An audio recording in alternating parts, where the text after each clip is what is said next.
Congresswoman, you know, it's a full-time job tracking the president's whoppers and mistakes.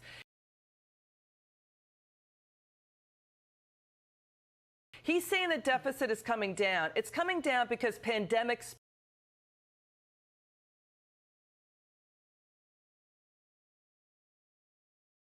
Congresswoman Nancy Mace and Neetu Arnold with the National Association of Scholars. It's a pleasure to have both of you on. Thank you so much for joining us. Congresswoman, you know, it's a full-time job tracking the president's whoppers and mistakes. He's saying the deficit is coming down. It's coming down because pandemic spending programs by the government are going away. What do you make of Biden's bailout of the student debt for the upper bracket? Well, Joe Biden is pouring gasoline on the dumpster fire that is inflation.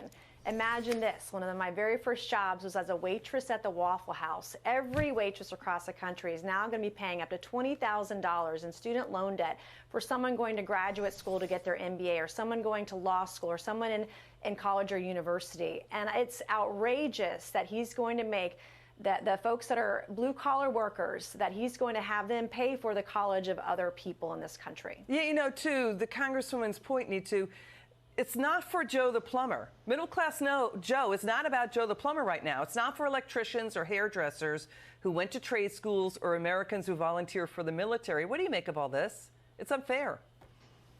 It is unfair, and unfortunately, debt forgiveness is not going to prevent future student debt crises. In fact, it's actually going to increase the cost of college. And that's because students will be emboldened to borrow more in student loans. And as they borrow more, they may even delay their repayments, because why pay it off? You might as well have debt forgiveness. And for the colleges, they have an incentive to increase their tuition, because they know that students can simply turn to the federal student loan system to offset increases in price. So really, this is just unfair, and it's not right. Yeah, it doesn't stop fat cat academic gouging, right? Tuition gouging in middle-class families for things like five-star cafeterias on campus, or you know, these expensive gyms and the like. Let's watch how the president walked away from questions on this, about how unfair it is.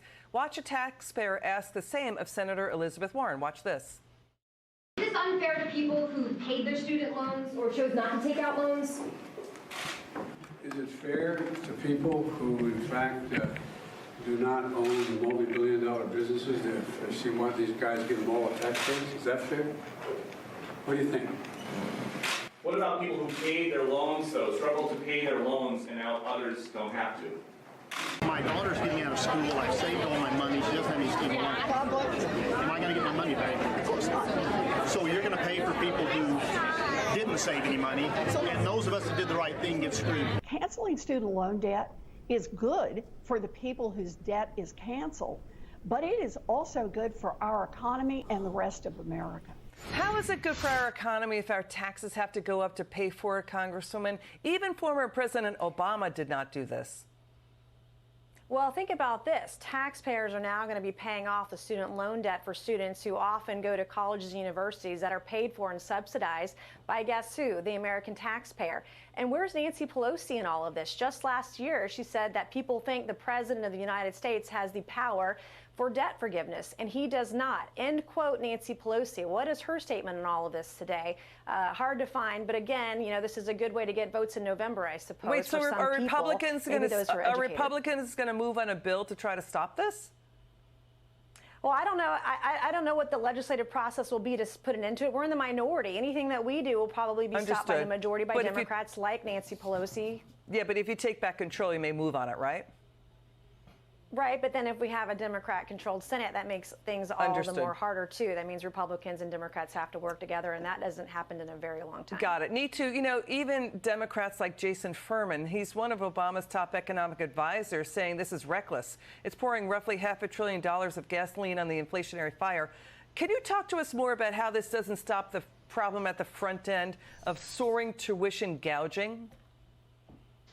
Yes, you know, it's not preventing increases in tuition, and this is really a problem. And I think what we're not addressing here is how to stop the student loan crisis. And one of the ways we can do that is we need guardrails on who should receive federal loans. It's unfortunate that public funding goes to psychology majors, but those psychology majors don't even end up working in psychology. And so I think when it comes to federal student loans, we need to consider academic merit. We need to consider a student's expected Well, wait a minute. You know what we based- need to consider? Sorry, Neetu. We need to consider racketeering RICO charges against fat cat academic colleges who are basically in lockstep raising tuition at the same rate across the board. They operate on the taxpayer's nickel, and they're building white elephant football stadiums, five-star cafeterias where they don't have to pay taxes. They've got administrative bloat. The administrators outnumber teachers, often 40-1. These academics are selling useless degrees people cannot use in the real world. Yes, absolutely. And at the National Association of Scholars, where I work, we would like to see administrative bloat reduced. You know, what I would also like to see is, and this would have been preferable with Biden's decision to forgive student loans, that the colleges are also held accountable. I would have wanted to see colleges pay for each one of their students who benefits from loan forgiveness. I think that would have to make them more responsible in their admissions. This is the hotel. Colleges are using Congresswoman, the hotel business model. And that's what it is. It's blowing out rooms, meaning dormitory rooms, and blowing out college campuses while they're building it on the taxpayer nickels. You know, reduce their tax benefits for every cent that they raise tuition. Let's listen to Kellyanne Conway on this. Watch. Obama economist Larry Summers and others are making this point, Sean, that you're going to make education more expensive by letting these colleges know that, oh, gee, every student basically has an extra $10,000. Let's just tack it on from the beginning. But in addition to that, we are making things more expensive because they continue to spend money that we don't have on things that we don't need. And let me just conclude with this.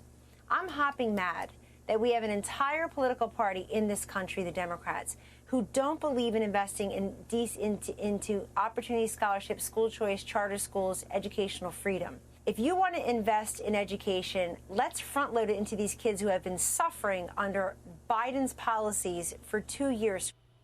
Is this one of his worst blunders ever, Congresswoman?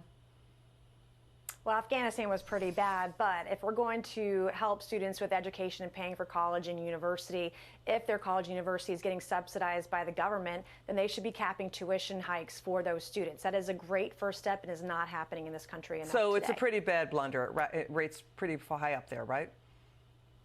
Correct. Okay, Congressman Mace, Neetu Arnold, thanks for spending time with us. It's good to see you both.